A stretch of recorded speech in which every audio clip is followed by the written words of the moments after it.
For today's video mga ka-MJ, kami ngayon ay lalabas umagang umaga. Maaga kami nga alis ngayon dahil pupunta kami ng City Health Center ng Santo Tomas.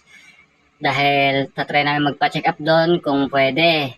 Dahil nga doon sa Cabrini, napakamahal lang pagpapa-check up. Check up lang at saka med-cert ng pang fit to work ni Mami G natin ay 1.5 na, hindi pa kasama med-cert doon. Para makapasok na sana siya sa Lunes. Ay kami naglalakad at kami ay sasakay ng tricycle. Ayan. Malapit na kami sa may sakayan ng tricycle dito mga ka-MG. Ayun ang ganda ng hindi masyadong mainit. Ganda ang panahon. Kaya kami ay pumunta muna saglit sa center para alamin. Ayan. Lakad-lakad lang kami ng maglakad.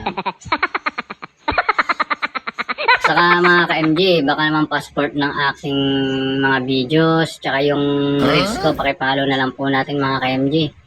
Nananawagan po ako sa mga sumusuporta dyan sa akin, at tsaka sa hindi pa nakasupport sa akin, support nyo naman ang aking mga content mga ka-MJ. Yan. Dito na po kami, malapit na. Dito, pagliko dito man nyo, palabas na po sa amin yan mga ka-MJ. Ayan. Diyan po ang sakay ng tricycle papunta sa amin. Ayan mga ka-MJ, nakasakay na kami ng tricycle. Kinat ko na yung video. Naman ng para hindi na masyadong mahabang video. Alam ko man na mauumay kayo sa kapanonood ng mahabang video eh. Kaya hindi, siyada lang natin mga ka-MJ.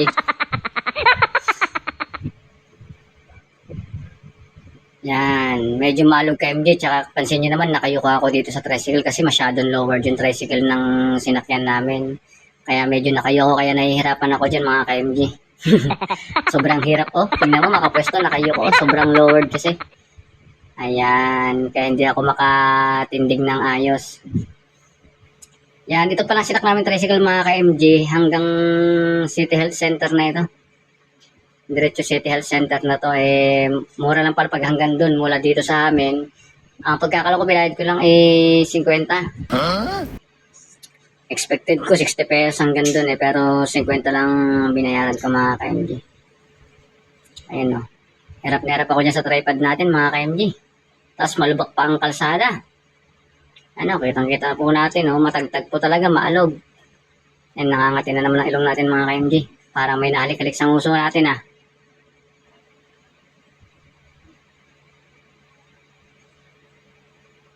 Ayan mga ka-MJ.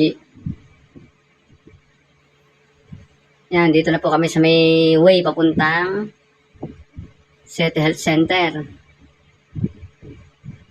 Ayan mga ka-MJ. Ayun, nandito na kayo mga ka-MJ. Pupunta na kami ngayon sa City Health Center. Ngayon ko lang kasi nalaman na meron pala ditong kuhanan ng med-cert. Ewan ko lang, sabi nila, pag taga Santo Tomas talaga libre ang check-up.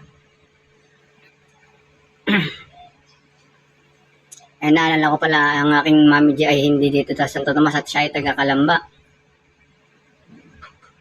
Ayan, dito po. At ikat ko na ang video dyan mga ka-MJ. Dahil nalaman nga namin mga ka-MJ, kaya kami umuwi na at naglalakad pa uwi, na dapat daw, lehitimong taga Santo Tomas daw nakatira. Ang asawa ko po ay hindi pa po nakarehistro dito sa atin sa San Miguel, Santo Tomas. Parirehistro pa natin para at least dito na siya nakatira. Ayan, malapit. Nilakad lang namin mga ka-MJ kasi doon naman kami dumaan sa likod Tapos sa may labas namin sa may highway na. Ayan kitang-kita ang McDo. Ayan. Ayan ang Mami G natin naglalakad Bilis ko na naman daw maglakad. Nauna na naman daw ako at wala daw akong kasama. Ayan, dito na kami sa may McDo mga ka-MJ. Napakalapit na namin mga ka-MJ. Mga ka-MJ, sana supportahan niyo ako sa mga video na ina-upload ko kahit medyo boring.